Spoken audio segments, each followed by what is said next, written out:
52% of us voted. There's no evidence that anyone's changed their mind. I certainly haven't. No evidence? Let's find out.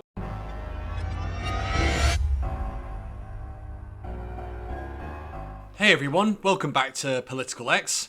For more knowledge and updates on UK, European and US politics, make sure you subscribe to this channel. Let's have a look at the fishermen and see what they have to say about Brexit. And we've got Boris and we've got Brexit done. It's not perfect. You know, the fishermen are angry, really angry. And if you drove from your constituency an hour and a half, 2 hours southwest to Brixham Market, or I recommend you don't at the moment, they really are jolly angry about it, the way it's worked out. Happy to go down there, tell them how great everything's going to be, but as soon as fish hits the fan, Nigel's nowhere to be seen. How disgusting. You then what you know now, would you have voted differently? I think if we knew this was going to happen, I honestly think that things might have been different. People would have voted differently. Fishermen would have looked at things in a different light. A better life, they're going to get more fish, control of our waters. So that, I believe, made a lot of people vote to come out of Brexit. And it didn't work, did it? So all those people that voted, hoping for the fishing industry to become a better industry, you know, they've all been lied to. You know, all written on the side of buses driving around London. We're going to fight for the fishing industry. They haven't fought for our industry at all. And it's just a travesty. Boris the betrayer has completely sold us down the river. They were happy to use us for their campaign, and when push has come to shove, we've had the shove, and we've been dumped on from a great height. You know, the fishermen are angry, really angry. And if you drove from your constituency an hour and a half, 2 hours southwest to Brixham Market, or I recommend you don't at the moment, they really are jolly angry about it, the way it's worked out. I've literally seen more empathy on the face of this washing machine than I did for Jacob Rees-Mogg, and neither of them are going to go down and say sorry. Let's have a look at farming. A message came in, and we're talking about, kindness, but there's also tough questions, I suppose, from Enda. Straight away when I mentioned your name and what's been going on, and the question was, could you ask the pig farmer why she is now complaining about the predicted outcomes of Brexit when she gleefully welcomed Brexit? Does she now regret her support for leaving the EU? Now, of course, I've got no idea how you voted, and I'm not sure this person does either, but there's a feeling there, certainly, that some people are tapping into, and I wanted to give you the chance to respond. I think that this is something that came to light on Friday, that people like to troll people on social media, which is really unfair. Yes, I did vote for Brexit, but I can assure everybody that's listening that I did not vote for this. I voted for people to be more patriotic. I voted for the government to look after ourselves, to put border controls in. There's a number of things that I voted. I went to a number of meetings, nearly one a week. I was very educated in my vote, and I respect other people's vote, and they should respect my vote. Brexit, I hoped, would make a big change in the way that people would buy from Britain again, but we've been sailed down the river as farmers. I can't believe that as a lifelong Conservative voter, I stand at the moment thinking I would be very, very unlikely to vote Conservative again at the moment. We're just going to be something that they brush aside, because let's face it, for them, farming now isn't that important, or that's how we feel as farmers. That's how we feel. We feel farming's been brushed aside. But again, it's through the back door. These imports that are happening, most people won't know about them because they will be hidden in the food chain. Brexiteers said this would be a great new world and we'd be able to export all over the world. We just feel lied to, basically. And I don't understand why they are so keen to throw all sorts of industries under the bus. You say that, Kate? Because we farm to feed the nation. People are killing pigs now. We personally are weeks away from having to make this horrendous choice, and it will destroy us. Why do you say that, Kate? Because we farm to feed the nation. We don't farm to throw it in the bin. This is food waste. There's people starving in this country, in the world, and our government are prepared to let us throw healthy protein into the bin, and that is criminal. They're telling schools to stockpile food, yet we are going to be throwing food in the bin. This is criminal. This is so serious. people, he needs to get people into this country, skilled people into the country now, as in today, to sort this problem out. The UK agricultural industry is just in such a mess, and all we want to do is feed you. That is all we're asking. We just want to fulfil our contract and feed the nation.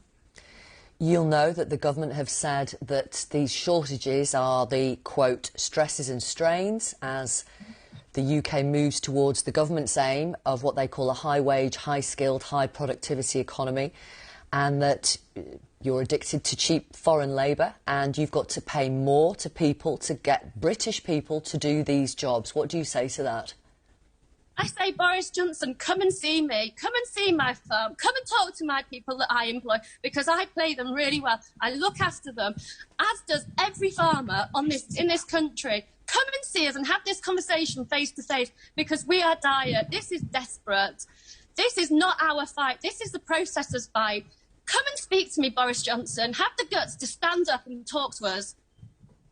So, funnily enough, in this article from 2016, we see warnings about supply chain problems, and then we get to hear Kate talking about the positives of Brexit. And Kate is the same person you just listened to just then. I am paraphrasing here, but Kate goes on to say, Brexit's great, the pound's dropped, that means our pork's cheaper than EU pork, which means supermarkets are buying our pork. Brilliant for us. In another article, Kate also stated, I love farming, and to be honest, I don't know what I'd do if I wasn't farming, but I do feel we're up against it most of the time. Kate, in that clip that we just saw from BBC, clearly is about to find out what it's like when she can't farm, all because of Brexit. We are all tarred with the same brush, but are all sorts of farmers anytime, because I have nothing to hide. But something needs to change, because we are producing a product from a live animal that must be looked after and paid for fairly. So, to open another can of worms, let's leave the EU and support our country, because I'm sure the EU needs us more than we need them. Unfortunately, Kate, how wrong can you be? Well, whenever the Brexit issue came at the first, I voted to leave, because I suppose one of the reasons was if you have 27 managers in your business every morning, how do you get anything done? Or I thought, the benefits of more money, that the big red bus with more money for the National Health Service, and Britain could actually be a better place. I thought this was worth voting for. However, over the last 3 years, I've seen that was a load of nonsense, and that especially me being a farmer, if we go out of Europe and the British government have a cheap food policy and they don't support farming, we're already losing money. We're only being paid 24.5 pence a litre. The cost of production is 28.5 pence. So if we don't get the single farm payment, the cap payments, agriculture will just go down the pan. There's over 100,000 people employed in agriculture in Northern Ireland, and I think that's too big a risk to take. A lot of other things have changed since that, and a lot of promises maybe that are things that have been talked about have changed. And I can't see, as a dairy farmer, it'd be like turkeys voting for Christmas. If there was a vote in the morning again, now that I know what I know, I couldn't vote to leave. And here's what Boris promised last Christmas. Tidings, glad tidings of great joy, because this is a deal to give certainty to business and travellers and all investors in our country from the 1st of January, a deal with our friends and partners in the EU. You remember the oven-ready deal by which we came out on January the 31st? That oven-ready deal was just the starter. This is the feast, full of fish, by the way. And I believe it will be the basis of a happy and successful and stable partnership with our friends in the EU for years to come.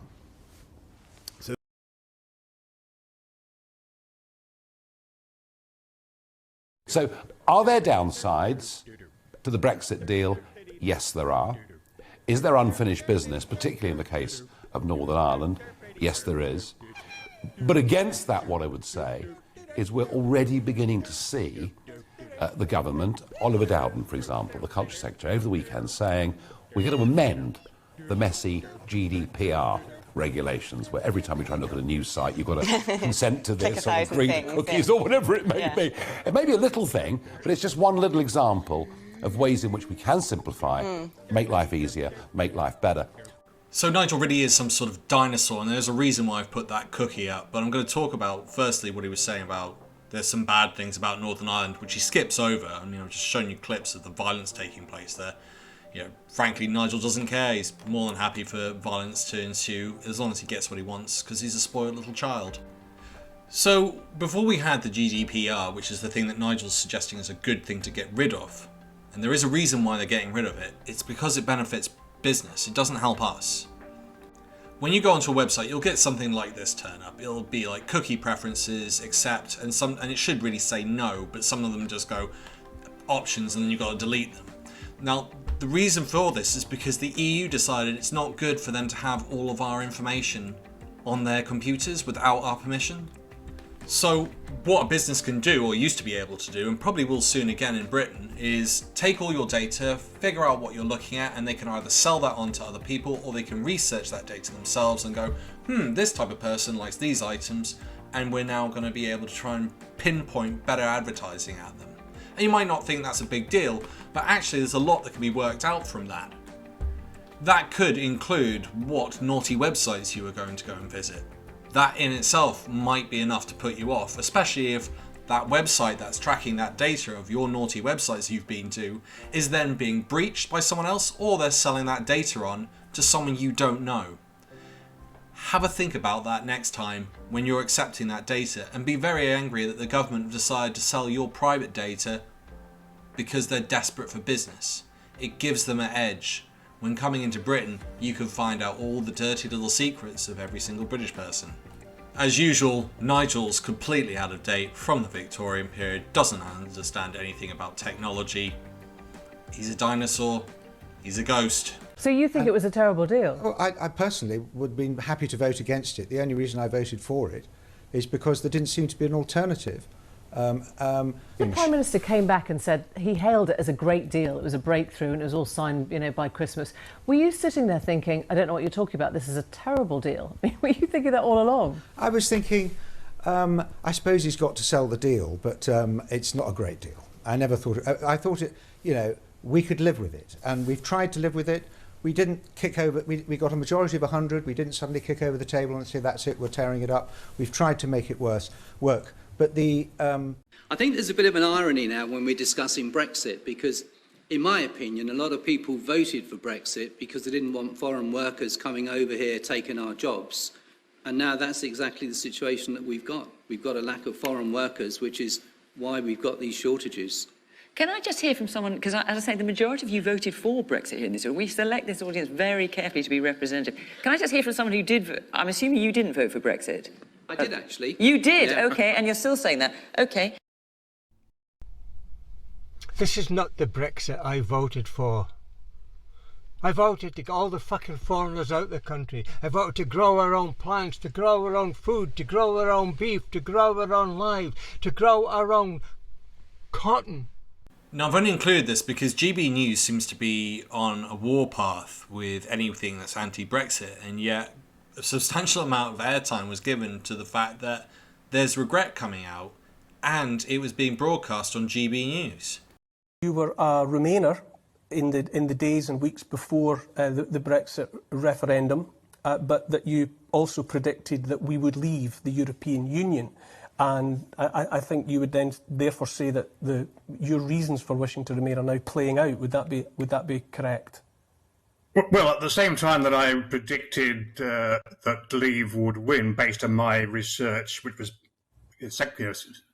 based largely around the North and the Midlands, but I also predicted that Regrexit would set in eventually, and that we would come to regret Brexit, and I think that's slowly happening. I think the less zealous Leavers are starting to feel that perhaps they were missold the Brexit fantasy rather than the Brexit reality. We're now starting to see. I mean, Brexit alone isn't the cause of our current collection of woes, but it's certainly a significant factor in that. it's plain to see, though, that there are similar problems being faced by other countries across the world, and they're not, they're not in the aftermath of Brexit or anything like it. So, is that a univariant explanation for a multivariant problem? Yes, you're right, Neil. In fact, it is a problem elsewhere, but it seems to be particularly a problem here, a collection of problems. And what's worrying is that we have Boris Johnson as Prime Minister, a man I've never thought fit to be Prime Minister, who doesn't seem to have a plan. He's a man of slogans, but when turning slogans into strategy, is a very different story. And what I'd say to our Italian friends, Italians who've been living and working in the UK, who now want to come back, I say come back. Tutti benvenuti. Come back to London or to the UK, but you've got to quarantine. And I don't believe that is, everybody's been in lockdown for a long time. It's just I know it's an imposition, but we've really got to defeat this virus. But we want you back. Hi, my name's Asim. I'm the inventor of Simbrix, the Connect and Wow puzzle. So in terms of Brexit, I think the politicians and the media gave us the information which is completely incorrect. And for me, the politicians are messing it up. And I think for my business, Brexit is a complete mess. Nobody knows what's going to happen, why it's going to happen, and what it's going to lead to. I think we should do Brexit vote again using the information that we now have is accurate and make a really good decision based on the accurate information we have today. Question. Do you believe that Brexit will make life in this country better? I think we do something for it. You got me there. No, I don't. You don't? You don't? Do you mind me asking whether or not you were pro or anti-Brexit? I did tell you I was. You're on the fence. Yeah, I got in the booth with a pencil in my hand, and I didn't have it, honestly. Do you know, I voted to come out because. Do you know why I voted to come out? What? Because I genuinely thought we'd stay here. I honestly did. And then I heard it on the BBC coming out. I was staggered, flabbergasted.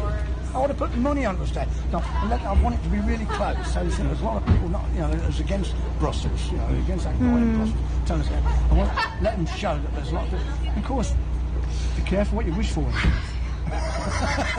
that right? Yeah, I know. Be careful what you wish for. And I genuinely do think, and I might regret it a bit, Well, it was important at the time that people were expressing their dissatisfaction. Yes. So I can understand why people voted out, but right now we're in a situation where that Brexit vote might end up shaping the futures of people, especially younger generations who voted strongly against it. So right now we're campaigning to basically have a vote at the end of the deal once we can actually see what Brexit is line by line. See, what I don't do is people like your generation, there's a lot of you, many trials us, we're gradually going here. And I don't want your anger against us, because we were the lucky generation, you're quite right, even though we're paying a lot different more. We were lucky. I never had to go to war, never had to be scripted. 52% of us voted. There's no evidence that anyone's changed their mind. I certainly haven't. I hope you enjoyed my political observations this week. If you'd like to support me, please share the video with others and post about it on social media. If you're keen for more, subscribe, comment, like, and hit that notification button. Thanks for listening, and see you next time on Political X.